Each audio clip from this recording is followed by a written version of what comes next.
and its allies to trip into more blunders, and that means creating nonstop, perpetual war in the Middle East. Well, I'm going to make this interesting and disagree with everyone. Okay. I do not accept the premise, which probably isn't too much of a surprise, but nonetheless, I do. Just to put it out there and stuff, this is 6 years ago. It's an old video. I reject the premise that the whole point of the so-called war on terror or investing in the Mujahideen was to somehow fight terrorism or to make a better world. I would argue that if you really want to know what's happening with Middle Eastern policy, then you must read Oded Yanan's A Strategy for Israel in the 1980s. Now, in that document, which is pretty much being played out to a T right now and has been for many years, there were serious objectives for Israel. And Israel's main objectives were to expand and grow in line with the Greater Israel Project. And in order for it to do that, there would need to be an excuse to justify the expansion of Israel, and in order to do that, we would have to sow the seeds of sectarian hatred and violence in the region. The number one target of this plan was Iraq. We've achieved that. That's not a failure. That's actually a success. Iraq is a failed state largely. It is an absolute basket case. Sectarian hatred is absolutely insane. We see the beheadings and all of this madness, and we think it's a disaster. No, it's not at all. In fact, it's all part of the plan to break up Iraq into 3 different states. When we look at Syria, we also find that the goal is once again the same thing: sow the seeds of sectarian hatred and basically turn that nation into a basket case. This is happening according to plan as well. Now, ISIS, funny enough, could stand for the Israeli Secret Intelligence Service. Many people are seeing the very big benefits to the state of Israel, the so-called Jewish state of Israel, by the breakup and the balkanization of the surrounding states. So actually, if you believe what's being told to you, and I just don't know why anyone would believe anything that comes out of the mouth of virtually any Western leader, whether it be Obama or Bush or any of the rest of them, all of these people are nothing but patent liars, and everything they say is pretty much the opposite of the truth. So I don't accept virtually anything they say. Okay, good. Violence.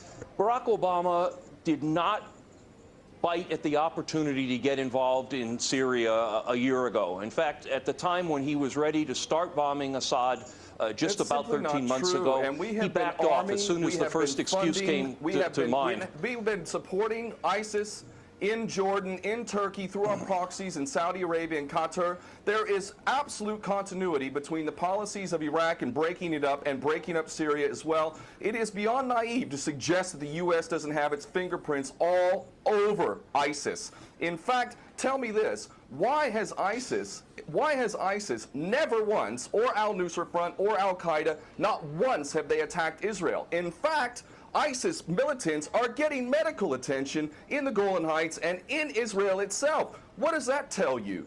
There is absolute continuity, but the actual policy, just like the Project for a New American Century laid out very clearly, that a, quote, new Pearl Harbor would be necessary to achieve this goal of full spectrum dominance. You could never tell the American people, or the world for that matter, we're going to fight wars of aggression where we're going to have to invade and occupy, we're going to have to spend hundreds of billions, if not trillions of dollars to achieve the goal of full spectrum dominance, which is to control, absolute control over air, land, sea, and space, and cyberspace.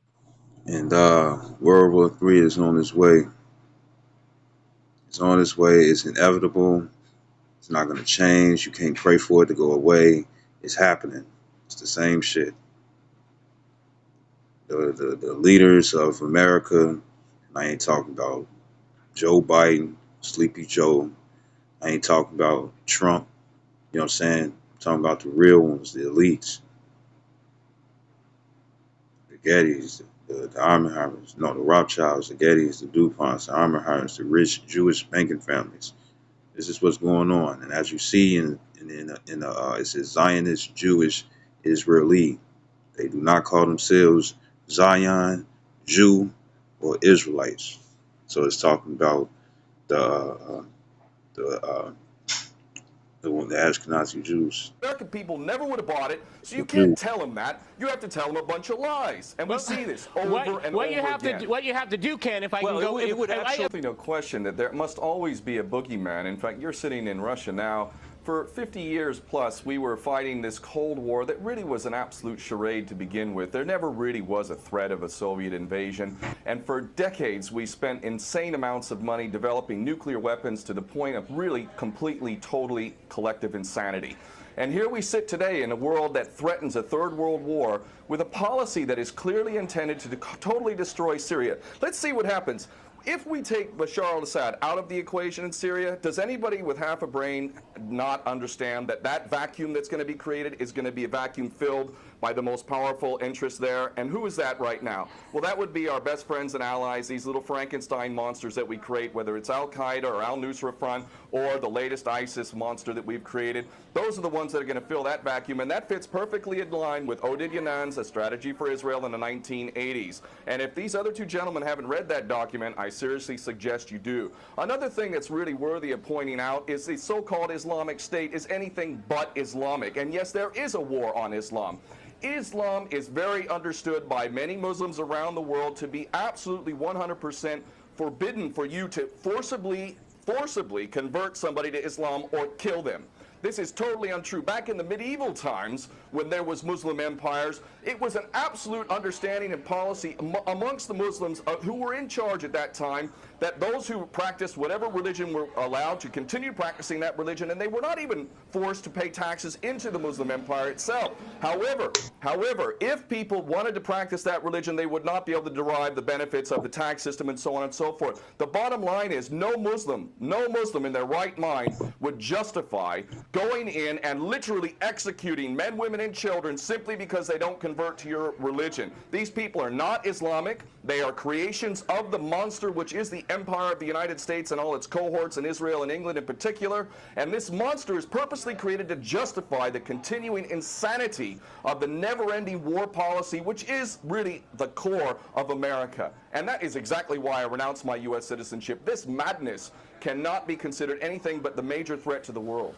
Okay, Peter, in New York, one of the things we've seen... There are very obvious solutions. One is to arrest the traitors in the U.S. Congress and White House who have sworn to uphold the U.S. Constitution, and somehow the American people have sat by while the president has afforded himself the power to execute anyone, anywhere, anytime, for any American citizen to be detained without any due process of law, no representation, incognito, and theoretically, he could be condemned to death by a military tribunal in secret and executed. All of this operating under supposedly the United States Constitution. So all of these traitors need to be arrested, first and foremost. When Netanyahu came to the Congress a couple years back, he received 29 standing ovations by these cowardly chicken hawk traitors. So the American patriots need to stand up and grab a pair and ultimately have some integrity and get rid of these traitors. Secondly, cut off all funding to Israel. Israel is a pariah state, a criminal state. It is committing active policies of genocide by the legal definition of the word according. And the ones in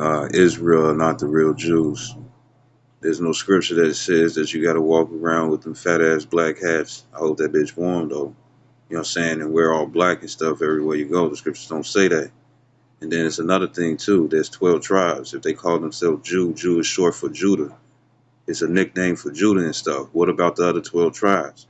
You see, where's the where's your priests? Where's the Levites? Where they at to make sacrifices for you? And why is there such thing as kosher pig when swine is completely not able to be eaten according to the Bible? They're not the real people, man. The black law. Or them curly sideburns and whatnot. If you want to grow them and stuff and that's your swag, that's cool. But they wear it and stuff as if that's part of the commandments, and it's not. Dictionary, that country needs to be cut off right now. All of their attention needs to turn inward. Stop your little empire endeavor. And on top of that and stuff, they have Pink City, Tel Aviv and whatnot and stuff. There's not supposed to be anything homosexual and stuff going on down there in the Holy Land. You know, and for individuals and stuff that's homophobic and stuff, guess what? You could change. I mean, not homophobic, but you a homosexual, bisexual and stuff. You know what I'm saying? Any immoral sexuality that you into and stuff, guess what? You could change from that and deal with deal with the sexuality and stuff that the Lord allows. And if you repent from that and stuff truly and get that demon off and stuff, you can fuck around and be saved. Because it's a time of grace and stuff when you get your shit together.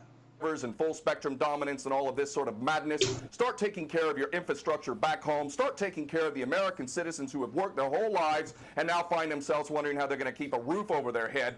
All of that is very obvious and very sensible. Or America can continue to decline into an absolute total pariah state, hated and resented around the world, and maybe bring the whole world into World War III. I would prefer that we do the former instead. Bam, there you go. Bring the world into World War III, and that was 6 years ago. And look what's happening. It's going to be a World War III.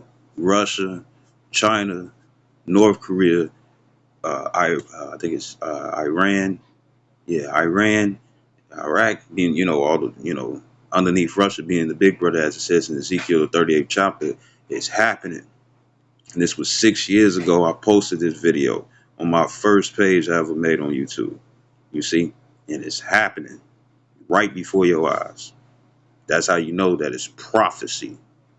Of the latter, but ultimately we need some serious decline into an absolute total pariah state, hated and resented around the world, and maybe bring the whole world into World War III. I would prefer that we do the former instead of the latter, but ultimately we need some serious change in government, and that means getting rid of these traitors. Okay,